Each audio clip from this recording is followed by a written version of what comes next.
Yo, yo, yo. This is candibknittin. I'm Candy B. I be spinning and then I be knitting with my spinning. So today I wanted to talk to y'all. Well, first I want to show y'all an update about my Vertices Unite. I am now on section 6, which is the final section. So last time we were here, I was connecting section 5 to section 3. And now we are on the 6th and final section, formal section. And I kind of didn't want to go too much into it because I feel like I'm going to be done with it pretty soon. And I'm going to do one of those kind of deep dive wrap up videos about the whole shawl experience. And so hopefully the next time y'all see this, it'll be done because all I have to do is work this final section. And I'm doing short rows, so y'all know that tends to get, each row gets shorter and shorter as you go. So I shouldn't have too much more on section 6. And then once I have section 6, I have to pick up and knit the entire shawl, do one round in my border color, and then do an I-cord bind off on the entire shawl. And so this is the last section labeled in the pattern, but that I-cord bind off is going to be a whole thing. And so I thought in the meantime, in the in-between time, I would talk to you this week about my experience knitting with my handspun. One of my goals this year is to knit more with my handspun. I got my drop spindle about 2 years ago. I got a spinning wheel about a year ago. And my goal was always just to kind of keep going, just keep my head down, just pace myself, don't put too much stress on making perfect yarn. And I feel like I've gotten to a certain level with spinning yarn that I'm like, okay, now I'm making yarn. Okay, how can I kind of level up now? Because I'm having fun with it. I'm making yarn. But I also am very much motivated by self-improvement. And not just self-improvement in the sense that, I could be making better yarn or I need to be making perfect yarn. But one of my goals this year is to actually knit with my yarn, and that will inform the process of how I spin, because I could be spinning perfectly great yarn, but if I don't enjoy knitting with the yarn that I'm spinning, that's a problem, right? And so this thought came about because, if y'all recall, this yellowy orange color in my Vertices Unite, here it is with the blue, this yellowy orange color here, and then if you look at this purple section, the yellow and yellowy orange you see here is my hand spun, and this is a single ply I made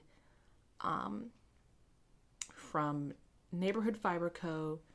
The Del Rey color is the Del Rey is the name of the color, and the base is the Cobblestone base, and it's a silk Polworth blend.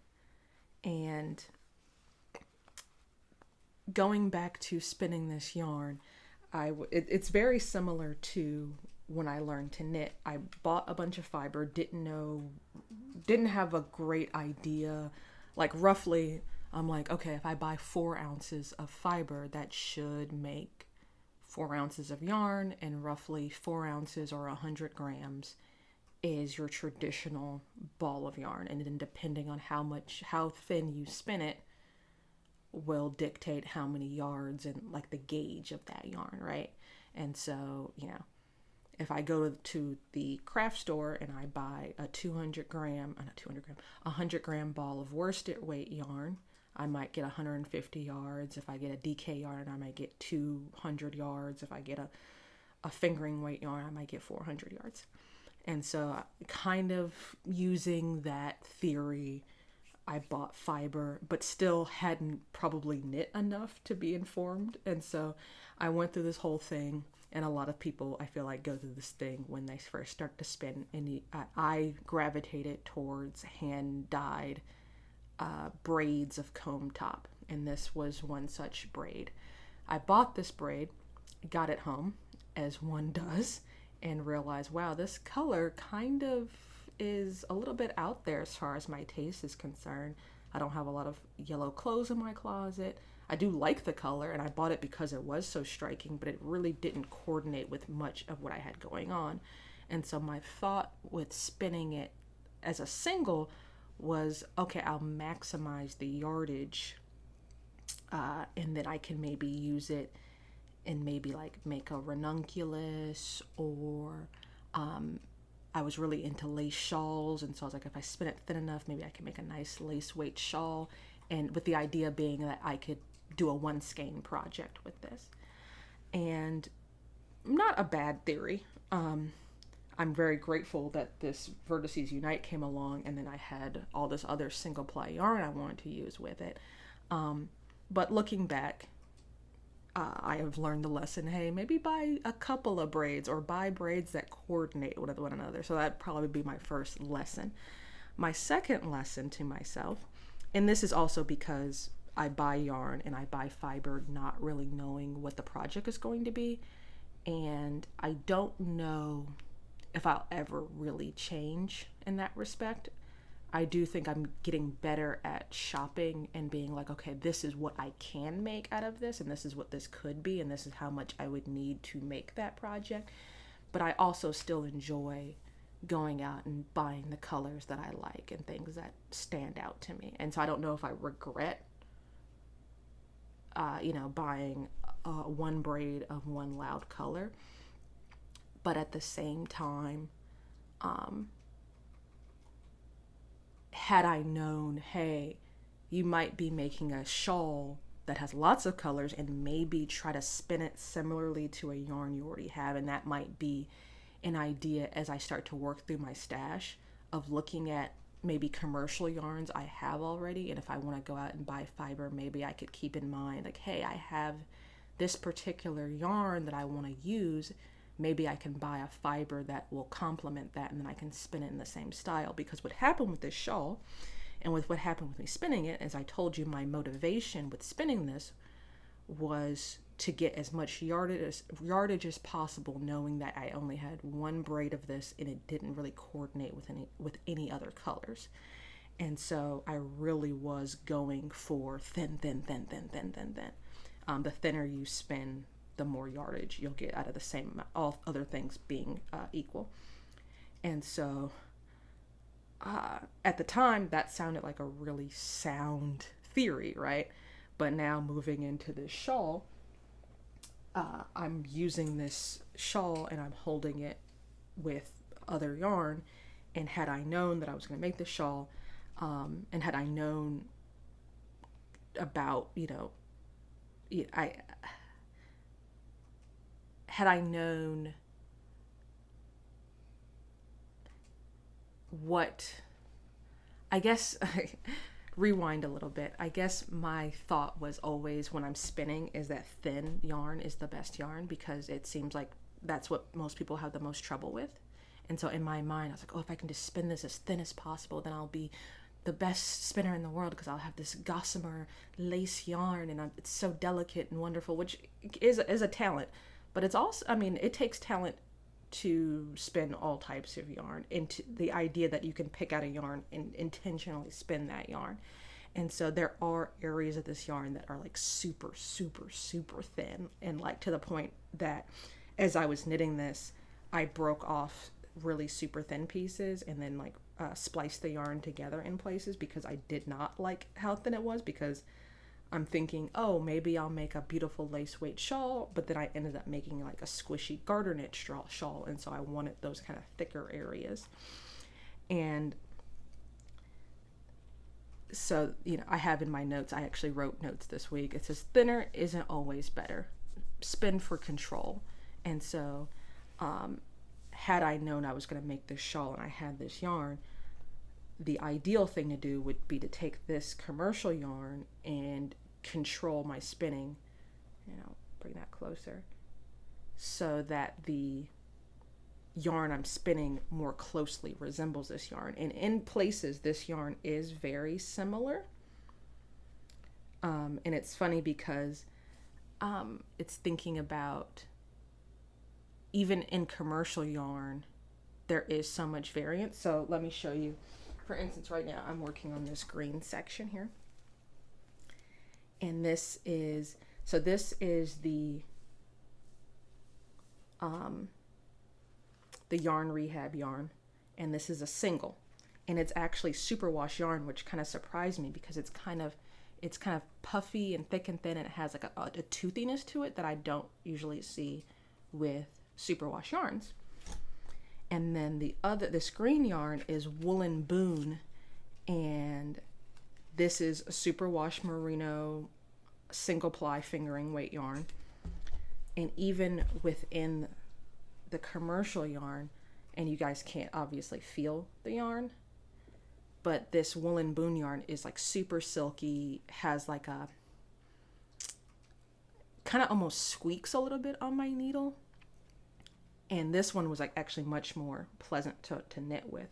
So I thought I had an idea, and I guess the point I'm getting to with spinning my own yarn and the things I'm learning is I think I have an idea of what yarn looks like, but even within commercial yarn, there's a big difference. And so there are areas where the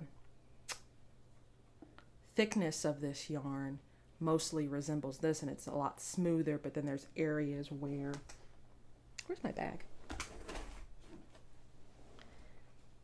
I got a lot more like kind of puffiness, which is more similar to the yarn Rehab yarn. And that could also do with like the finishing of the yarn too. There's like a process called fulling when you do a single, and it's a drafting thing. You know, this is probably, if I wanted it to be on the puffier side, I could do more of a worsted draft. The areas that are really thin and smooth, more of a no, worsted would be smooth, and then woolen would be more kind of puffy and have the thick thinness to it, and the texture. And so this yarn is like shiny and smooth. This yarn is like puffy and rough, but these are both commercially prepped, and there are ways to replicate that type of prep with Handspun. So that's probably 15 million lessons if you actually broke down what I just said.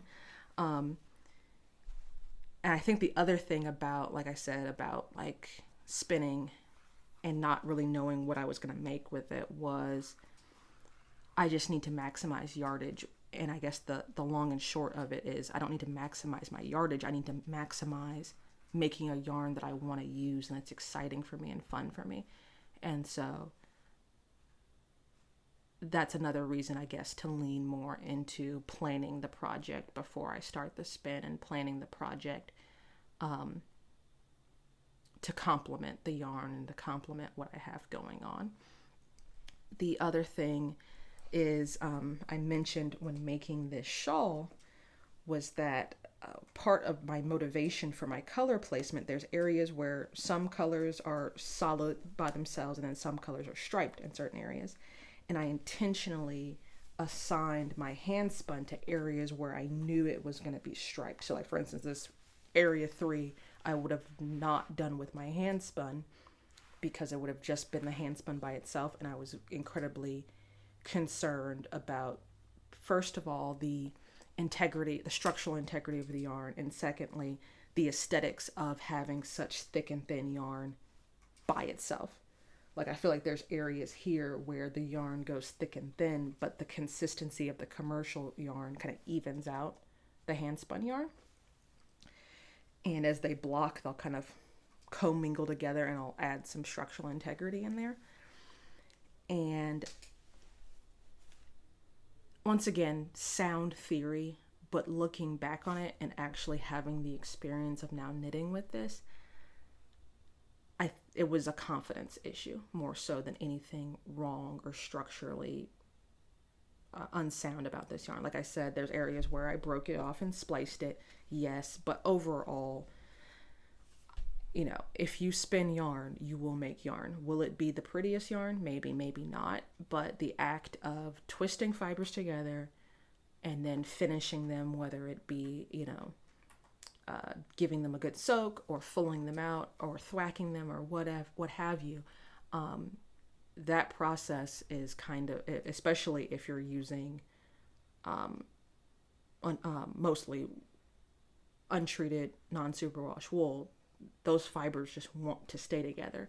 And so looking back on it, maybe I should have had more confidence in my hand spun, and I would have chosen a different layout for the colors, because, and I'll get into it when I talk about the shawl as a whole, I've ended up in a situation where this woolen Boon is by itself, and it is probably, I thought my hand spun would be the most different yarn, but the hand spun actually plays really nicely with these yarns and looks very similar. The woolen Boon is actually the wild card, and so now I'm going to have, this area is a bit more drapey because of the silkiness of this yarn and the thinner nature of this yarn.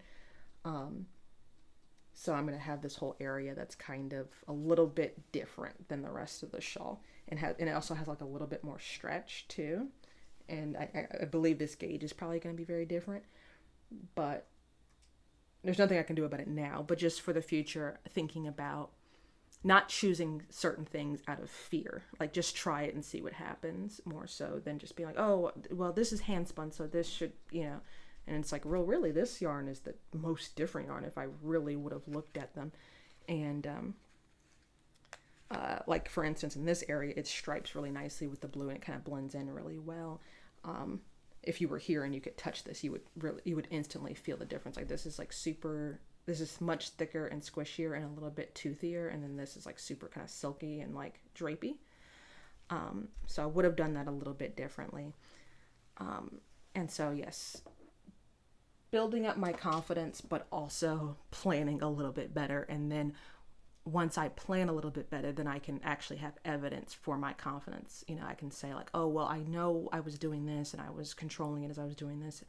And also, I think I just need to get better at taking notes in general and just kind of stopping throughout the process. And, like I said, if I had known I was going to do these yarns together, for instance, having a bit of this yarn at the spinning wheel and as I'm spinning, checking, and that's what most people have are like control cards. I don't have a control card. That's something I probably should get, where you're checking your twist, you're checking your thickness, because I am one of those people that thinks I'm going to remember everything, especially as I'm sitting there spinning, because I'm literally, if I'm at the wheel for 20 minutes and I'm spinning and it's not like I have a blindfold on while I'm spinning.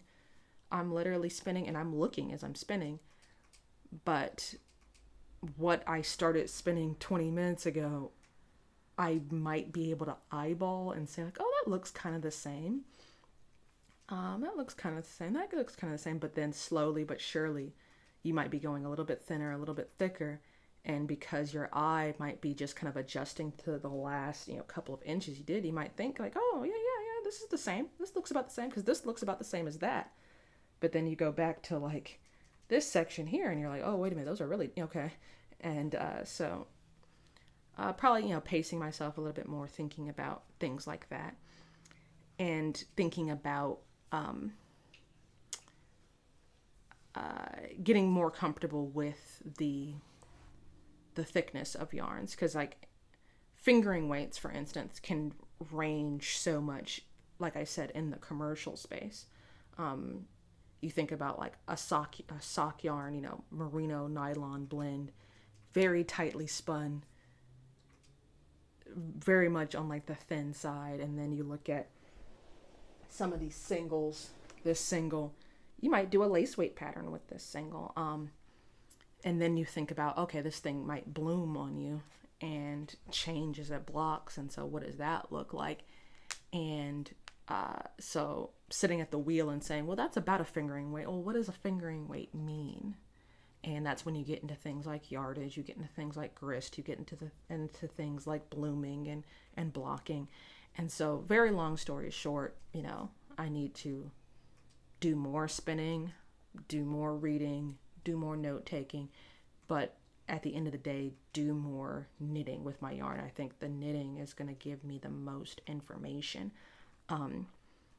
because I'm at the point where I've really kind of outpaced my knitting with my spinning. So I'm spinning, I can spin a skein of yarn faster than I can knit it up, basically, is what I'm saying. And so I have this backlog of yarn that I've spun, and I kind of need to slow down that part so that I can get more information from my knitting and then go back to the spinning. And so the other project I wanted to share with y'all is this. This is this is all hand spun.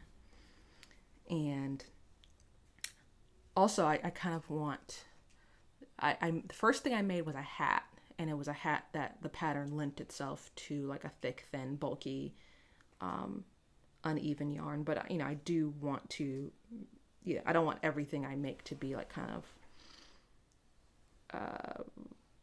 that forgiving. I do want to make fitted. I don't want to pass like judgment, but I want to make uniform looking things with my yarn. I don't want it all to be kind of arts and crafts looking. Oh, that sounds terrible. But so this is some of my hand spun with some of the fleeces I've been working with, and this is my Gotland, and then this is my Coopworth. And the idea here, I was starting to make a hat, but I have so much of this yarn, and like I said, I do want a lot of information as far as drape, blocking, gauge, and stuff like that. So I think I'm just going to knit until I run out of yarn, and one of two things are going to happen. Either it's going to be long enough to be kind of a cowl like this, and I can sew or bind off one end to the other, and it'll be like a long tube that's hollow in the middle, or it'll be not long enough.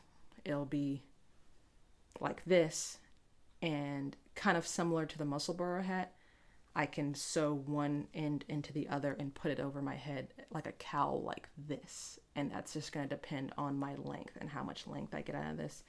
And that's going to depend on how it blocks. And my thought here,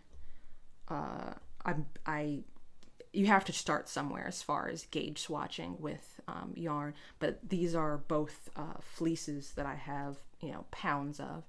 And so I really wanted to get a lot of information before I dove into a big project with these. And so I didn't want to just make like a little 4-inch gauge swatch. I want to make like a nice big piece of fabric. And once you add weight to a project, that also causes the fiber to, move differently, behave differently, give different types of information. And so far, the information I'm getting from this, it's a bit holy in the gauge. I don't know if you can like see my hand through there. I can see my own hand through there. But I have the idea that it's 100% wool. It's not very tightly plied. And so I believe it's going to bloom a lot. And also it's 100% non-superwash sheepiness. And so if I do make like a double layered cowl, it's going to allow air to kind of get trapped in it and trapped in the middle of it. And so you're going to get some movement of the air, but also it's going to, it won't be as like, if this was 100% silk, for instance, and it was at this gauge, it would just be wind whipping through you. But because it's 100% wool, and the way that I've spun it, it's going to trap air, and the air is going to be warm. And so it doesn't necessarily need to be like a super duper tight gauge. The other information I'm getting from this is that I don't think y'all will be able to see individual stitches, but I can see that there is a slight slant to my work, which means my skeins are not balanced. And I think that is due to a lack of twist in the plying process. I think it's underplied. And I believe that because it is rather splitty when I'm knitting with it. And so I think I do need to start adding more twist. But once again, I have to keep in mind what's the final project going to be. Because some, higher twist yarn tends to lend itself to harder wearing projects, gives a stiffer fabric. Lower twist is going to be a bit more drapey. And so, but do I want the aesthetic of my yarn, of my knitting being slanted? No, I don't. And so I do want to kind of make a balanced skein, but I don't want to over twist it, don't want to under twist it. I think I lean more towards underplying because there's this fear that you're going to make rope But I see that I, have some room to grow. And also I believe, if my singles aren't totally even with one another, it's hard to apply two things that are, like you can see here, there's one puffy ply and one that's a little bit thinner. And so that's naturally going to be imbalanced. If you have one thick piece you're weaving with one thin piece, it's going to slant one way. And so, that's just going to come with practice, though, and come with just got to keep going. And I don't really play around with plying, and I know that there is a ply angle that can be measured, but if you told me, oh, this has a ply angle of 20 degrees and this is 25 degrees, I couldn't tell you what that meant, or is that, I'm not quite there yet. You know what I mean? There is a book I know that people are going to recommend, and it's called Yarnitecture, and it is on my list of things, as far as like my priority of things I want to buy next. It is up there. My kids have been getting very much into going into the library, and so I'm going to see if my library has it.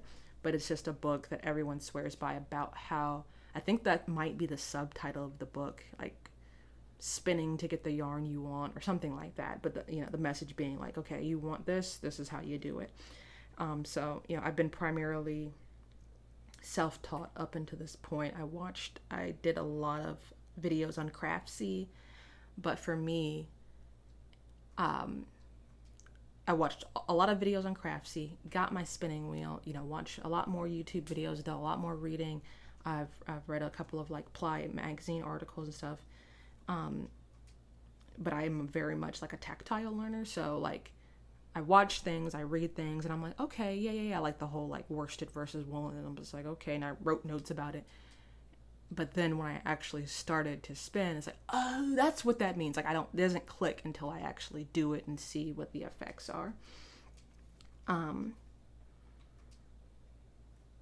Also, there was like a concern about like, I didn't want to change my yarn too much too quickly because of, like I said before, I'm buying all these random braids and trying to figure out how to make them work together. And as a spinner, I have gotten to the point where I have like what we would call like a default yarn, like the yarn that you just naturally spin into. And I'm trying to be mindful about moving too far away from that, because then, I have to think about how I'm going to use the yarn that I've been making. And how is changing my style, sustainable. Like a lot of people like, oh, you could knit faster if you knit continental, or you could, it's like, well, then you're changing your gauge and you're changing your posture and you're like it's that balance of, like I said, doing the thing that works for me, but also wanting to learn a new skill and, how those two things kind of play together. Because at the end of the day, I'm going to put on an audiobook, or I'm going to put on some music, and I'm going to be just hanging out at my wheel, having a good time. How much stress do I want to introduce to the process by having my control card there and being like, well, this isn't good enough, let's rip it all out. And, it's kind of goes back to, when I did my video about fixing mistakes in my knitting, like, yes, I do want it to look nice, but also this is supposed to be fun. And, but also, hey, this is an opportunity to learn something, and also I'm not gonna, open a boutique, and I'm not, selling $500 sweaters to, no one's has this expectation that the only person that has any expectations on me is me, and how much pressure am I gonna put on myself when, I already have a full-time job and other things,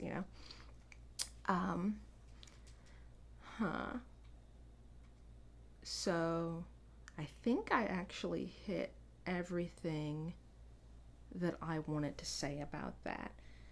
So yeah, thinking more about what the next level of handspun yarn looks like.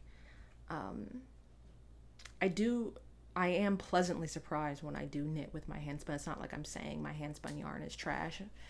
Some of it I'm like, I'm less precious about. I'm like, okay, this I could give this away to somebody, or I could, donate this to somebody. I don't necessarily need, like, oh God, this is, yeah.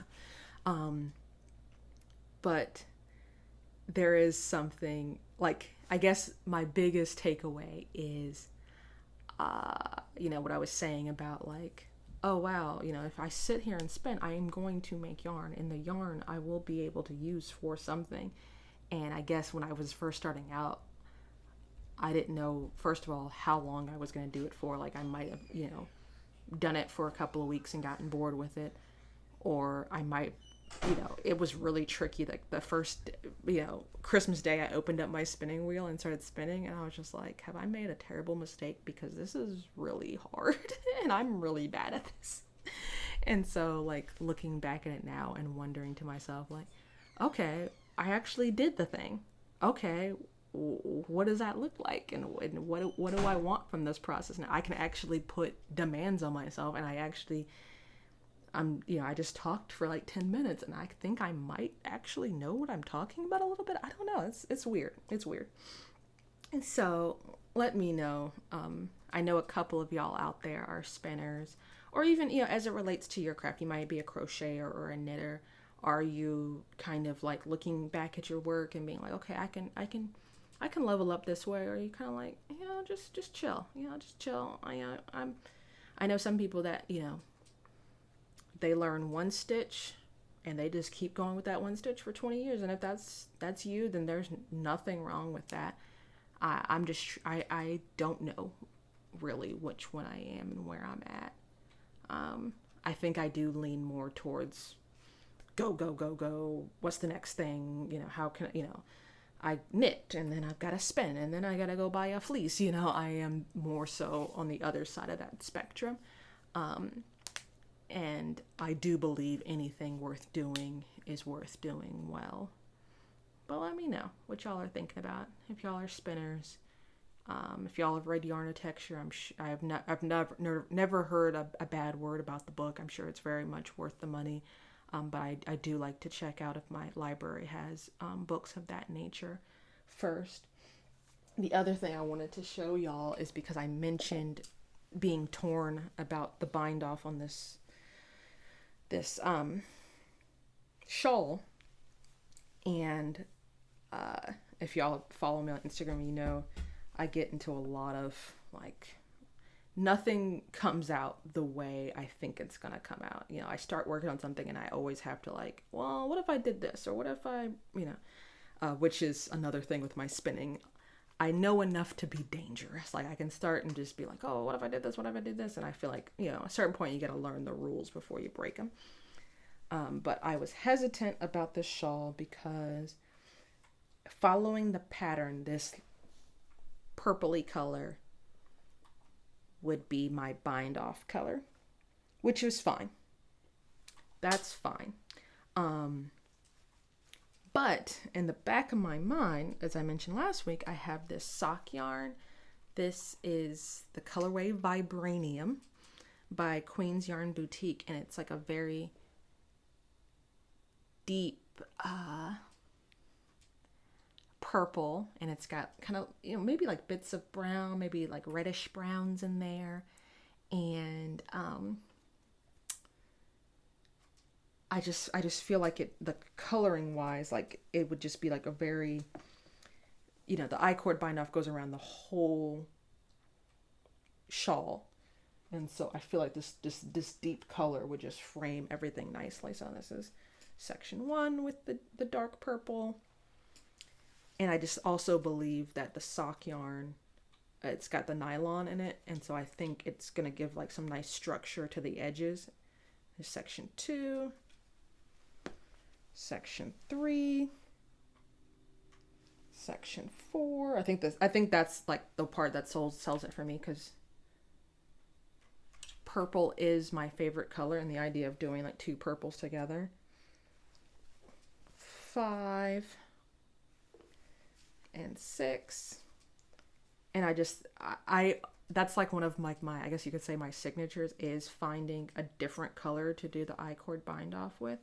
My only concern with this As I was saying before, this is like, superwash nylon sock yarn. And where's the end of this yarn? Here it is. And then this is the other yarn that I'm using. And this sock yarn is on the thin side. And I am planning to, or I'm already in my mind planning to go up a needle size, because I find I-cord bind-offs can run a little bit tight. And that's one of the things that gave me pause looking at this shawl, was looking at people's projects. It had a tendency for the I-cord to be tight to the point where the inside of the shawl kind of bubbles out and doesn't lay flat, and you don't get the crisp angles of all the sections coming together. And so I was already planning to go up a needle size to prevent that. But then I'm also concerned that especially on this red part where it's all the Woolen Boon yarn, you have to pick up all these stitches, and just being very mindful of not being too stingy with the pickups if I do end up using this yarn. So I'm using a size 4 needle, so I was thinking of going up to size 5, even size 6. And you do pick up and knit a whole round before you do the I-cord, but just really being mindful of not going too tight on that I-cord. So let me know that too in the comments. Like, what do you think? Should I just keep going with what the pattern tells me to do? And then I'll also be using a lot more of this yarn that I'm trying to get rid of. Let's see. Can I get a good look at all the colors in this shawl?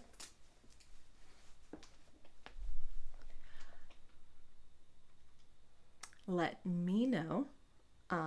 Until next time, this has been Candy Bee Knittin'. I'm Candy Bee. I be knitting. I also be spinning. You can find me on Instagram as well as at Rulude. You can email me, candybknittin@gmail.com. Please like, subscribe, share, do all of the YouTubey things. You can also hit me up on the Ko-fi at Rulude. Until next time, peace.